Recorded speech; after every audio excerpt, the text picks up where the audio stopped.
আসসালামু আলাইকুম। আজ আমি আপনাদের জন্য নিয়ে আসছি চাপা শুটকি ভর্তা করা। প্রথমে আমি কাঁচামরিচ, শুকনা মরিচ, লবণ একটা পাত্রে নিয়ে নিলাম। অন্য একটি পাত্রে পেঁয়াজ কুচি এবং গোটা রসুন কয়েকটা নিয়ে নিলাম। চাপা শুটকিটি ভালো করে ধুয়ে পরিষ্কার করে সবগুলো উপকরণ এবার এক এক করে শিলপাটায় ভালো করে বেটে নিব।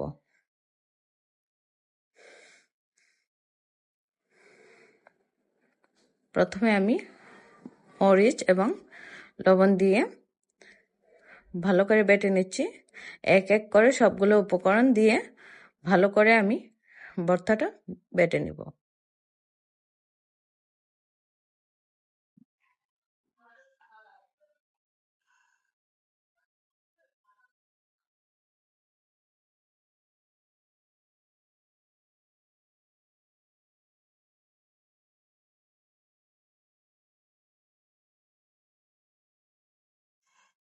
আমার ভর্তাটা বাটা শেষ। এই পর্যায়ে আমি ভর্তাটা একটা প্লেটে তুলে নিলাম। একটা পাত্র বসিয়ে দিলাম চুলায়।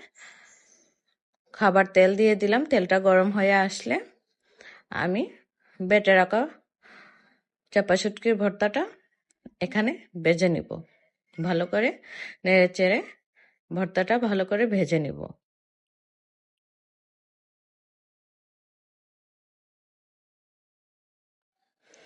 ভালো করে ভাজা হয়ে গেলে আমি একটা পাত্রে ভর্তাটা তুলে ঠান্ডা করে নেব। অন্যদিকে আমি লাউ পাতা নিয়ে নিলাম। এগুলা দিয়ে ভর্তা দিয়ে ভালো করে আমি বড়ার মতো করে নেব।